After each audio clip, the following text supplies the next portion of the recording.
வேட்பாளர் என்ற ஒரு பொய்த்தனமான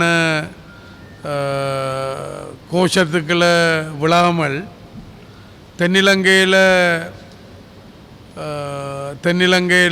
இருக்கக்கூடியவர்கள் அல்ல தென்னிலங்கையில் முன்னுக்கு ஜனாதிபதி வேட்பாளராக முன்னணியில் இருக்கிறவர்களோட கலந்துரையாடி ஒரு நிலப்பாட்டு எடுக்கிறது தான் நல்ல சரியானது என்று நான் நினைக்கிறேன். என்றால் பொது வேட்பாளர் என்றது அது ஒரு உளுத்து போனது, காலம் கடந்தது.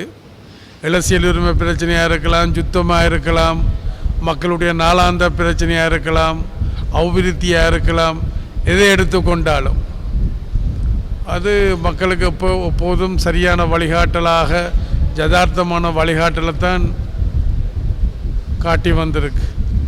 இந்த வகையில் உங்களுக்கு தெரியும், இந்த வர இருக்கிற ஜனாதிபதி தேர்தலில்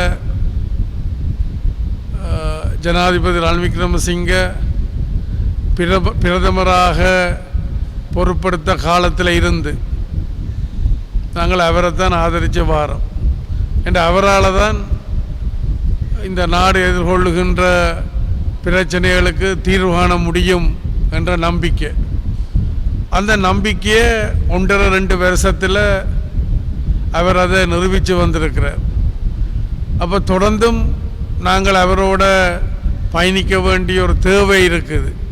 நாட்டு நலன்கள் கருதி, நாட்டு மக்களுடைய நலன்கள் கருதி நாங்கள் அவரோட பயணிக்க வேண்டிய தேவை இருக்குது. பொருள் தட்டுப்பாடு, விலையேற்றம் என்றெல்லாம் இருந்தது.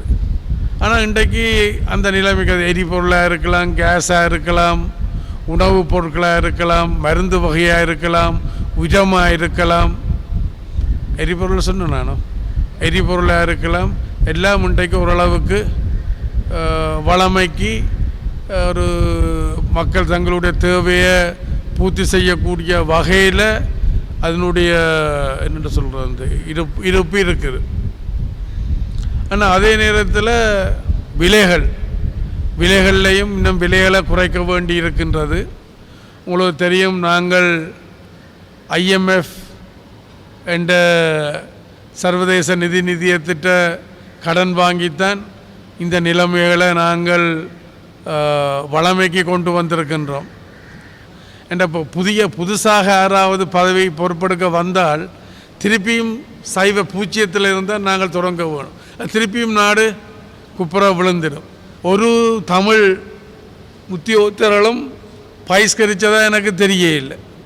ஒரு தமிழ் உத்தியோகத்தர்களும் பயிஸ்கரித்ததாக தெரிய இல்லை. யாரும் தமிழ் உத்தியோகத்தர்கள் வடக்கில் கிழக்கில் நான் இன்னும் ஆராய்ஞ்சு கொண்டிருக்கிறேன். வடக்கில் எந்த ஒரு தமிழ் உத்தியோகத்தரும் இதுவரை பயிஸ்கரித்ததாக எனக்கு தகவல் இல்லை.